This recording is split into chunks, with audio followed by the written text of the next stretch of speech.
Welcome to Spread the Word! Happy Halloween, right? Woo! Julia's going to start with her book. I am, which I don't have because I lost it somewhere in my home. The X-Hex. Scream. Ding! So this one has such a great, like, witchy cover. Immediately you're drawn to it if you like that sort of thing. And the premise is just really fun. The main character, Vivian, goes by Vivi. As a 19-year-old, after her mother's passed away, she's living with her aunt and cousin in Graves Glen, Georgia, which is like in the foothills of the Appalachians. The town that they're in, Graves Glen, was founded by this family of Welsh witches called the Penhallows.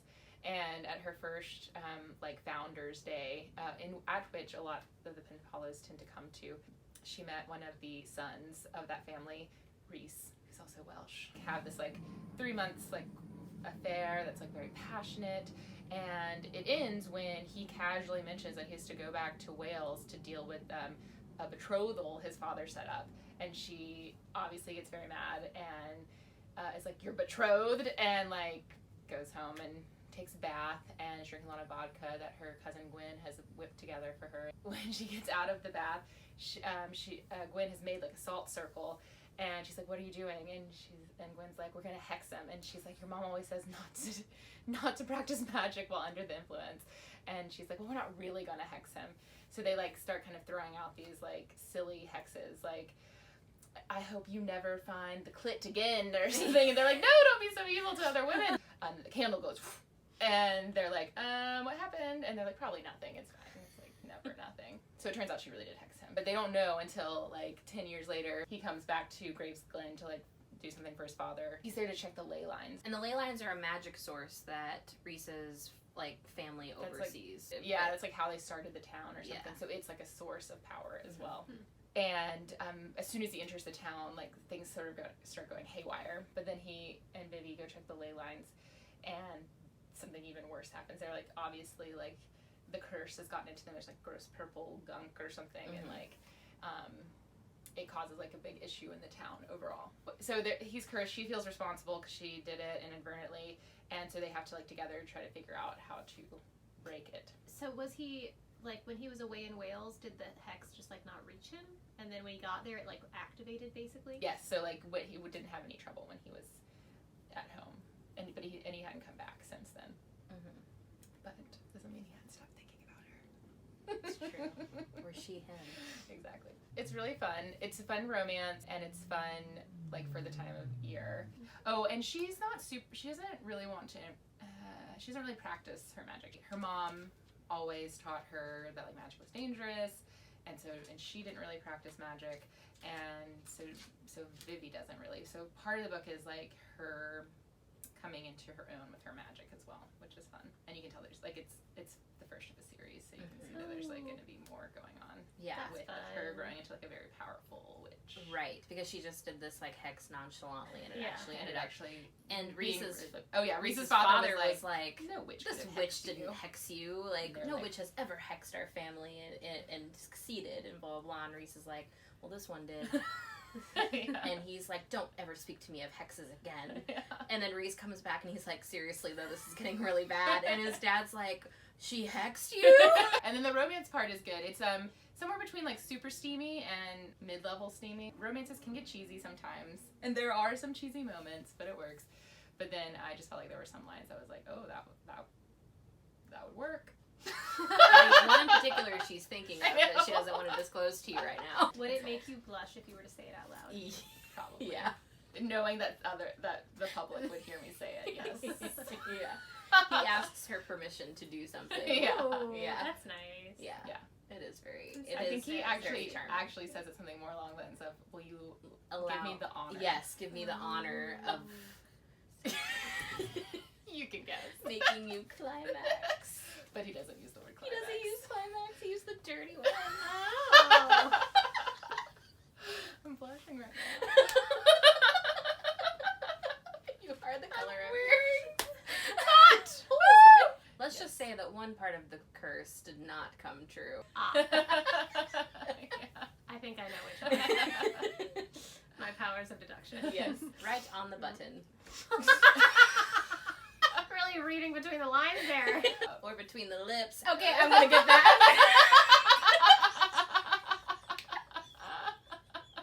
Yeah, so the book is very fun, and it does a lot of that stuff. And more. And magic. And magic. Magic And is there's always fun. There's like true humor in it, and then some seriousness. Yeah, it's delightful. I read The Keeper of Night by Kylie Lee Baker. I had a very sleepless night reading this. I started it at like 4 p.m. on a Saturday and finished it at 7 a.m. on a Sunday. Yeah, that's the best kind of night. So it is about a Grim Reaper named Ren. She's half British Grim Reaper and half Japanese Shinigami. And that's just like the Japanese form of a servant of death. So her mom is Japanese, her father is British. So she is in London collecting souls as a British Grim Reaper. And she's coming up against a lot of discrimination because she's a hybrid and people don't like that. So she gets bullied a lot. And her one companion is her brother Nevin, who is her half brother, and so he's full British Grim Reaper. So one day she is out collecting souls, and she runs into the High Reaper's daughter, who bullies her, like holds her down, and tries to cut off Ren's hair. And Ren loves her hair. Ren uses her Shinigami powers to attack the High Reaper's daughter and maims her eyes pretty intensely. She runs back to her home where her brother Nevin lives, and she's like, I have to leave, I have to go to Japan, I need to find my mother, I need to like find my origins, and they're never going to accept me here, especially now that I've done this, they're going to come after me. Fair assumption. Yeah. And they might give me the like permanent death. She's like, I have to flee, and he's like, well then I'm coming with you. And she's like, no. Oh, he is an angel. And she's like, no, you can't do that because I know what it's like to be less than among the people that don't accept me. If you go with me, you're going to have to suffer that. And he's like, well, you're my sister. I can't leave you. He's always been her like one companion. Her dad has never accepted her. Her stepmother has never accepted her. So Nevin is just like, I'll go with you. She goes to Japan to try to find her mother and find the goddess of death and try to persuade her to let her come into her ranks and join the Shinigami. And so she goes to the goddess, and the goddess is like pretty resistant to her at first. She's like, you've been living as a British Grim Reaper, you're not Shinigami. And Ren is just like, where can I go where I'm going to be accepted? And she's like, let me prove myself to you. And the goddess is like, okay, well, I want you to kill 2 Japanese yokai, which are like Japanese demons. Ren is like, okay, yeah, I guess I'll go do that. And this like male companion that she meets, his name is Harrow. And he is a fellow Shinigami who has been demoted, basically. And you don't really understand why. He also has a bum leg, and you're not really sure why that is. So he is helping them along in their travels. Nevin is kind of having this, like, should we trust him? And she's like, he's all we've got. He's a good resource. Yeah. Like, we have to keep him along. And Nevin's like, I don't know about him.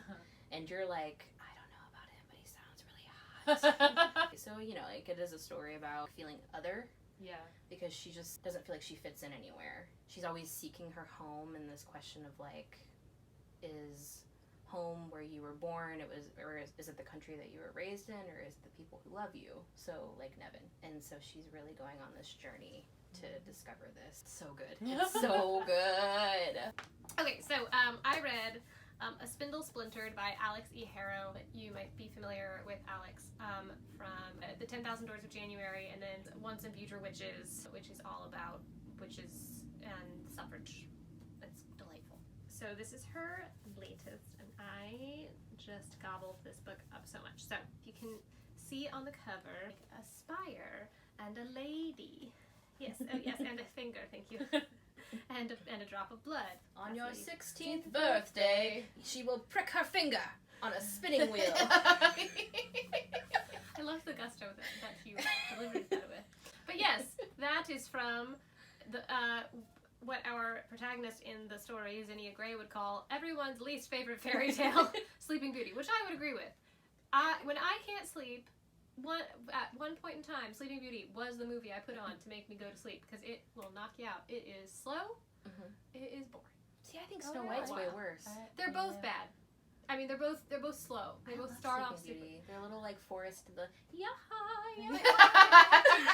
have to get to that point. That's true. There's a lot. There's a lot before that. I did too. I'm not saying I don't like the it. Warring Fairies, the dress change. Sorry, They I did are- actually really like that one. I do really like it. I'm just saying it has a slow start.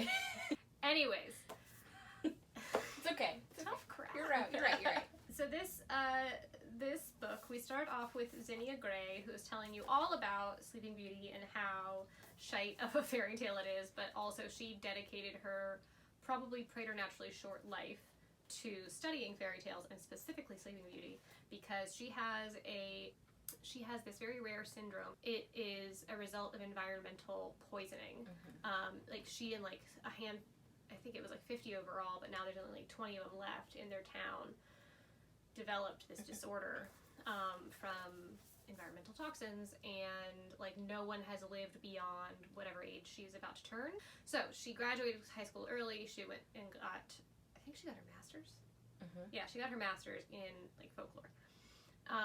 So she's like a super expert and very much like confronting her own mortality. That's how the book opens. She's going to meet a friend of hers for her birthday party, to celebrate her birthday, which is always like a weird celebration because it's like, okay, I've made it one more year, but this might be my last year, so she like kind of doesn't want to make a big deal out of it. Her friend feels very differently and has, there's this tower, a spire, if you will. And so she has gathered all of their friends and they go up and it's a princess, like Disney princess themed party for Zinnia. Oh. Because it's her thing. Yeah.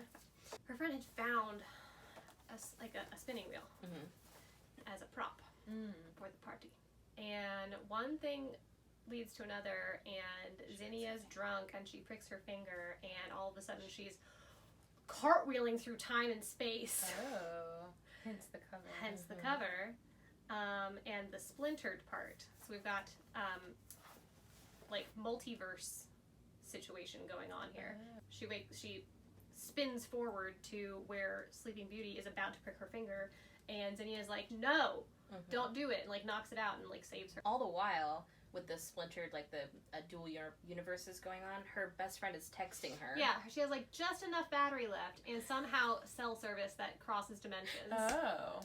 So she's like, tell my parents I'm not dead, we're just hanging out, but also like, can you help me figure out how to traverse time space? And so Zinnia and her beauty go on a quest to find the witch the witch fairy who originally cursed the princess. Because Beauty, every time she falls asleep, she's drawn to the spinning wheel, no matter where she is. So even as they're traveling, she's like sleepwalking. Yeah, Zinnia's having to stand guard over her to make sure she's not wandering And she like back. her eyes gloss over, and she like just becomes like dead, like a Walking Dead person. And then as a result, she's actually not sleeping. Yeah. So she like her waking self is like getting more and more tired and more drawn, and just like kind of going crazy as well. But she and Zinnia like have a good friendship, like their little banter back and forth. They have a little flirtation too. They do, and then somebody else has a flirtation. And there's a cute little love story that happens with her friend and with Zinnia's best friend. It's very cute. Yeah. It's very, very cute. And throughout it, you also get these like lovely nuggets from Zinnia about like the different versions and like of the Hans Christian Andersen and the Grimms and like all the different iterations of fairy tales and where they started, how they deviated. Yeah, so it's like little pockets of knowledge throughout. Yeah, it's really cool. And Zinnia's voice is just so funny and dry and acerbic. Likeable. Yeah, likeable, morbid. They do find the witch, and it turns out that she had other motives for cursing Beauty. Yes, it is. Primrose. It is. I don't want to ruin it for you. Yeah. But it is very... This is a feminist interpretation. It's a very feminist interpretation of this story and of all fairy tales.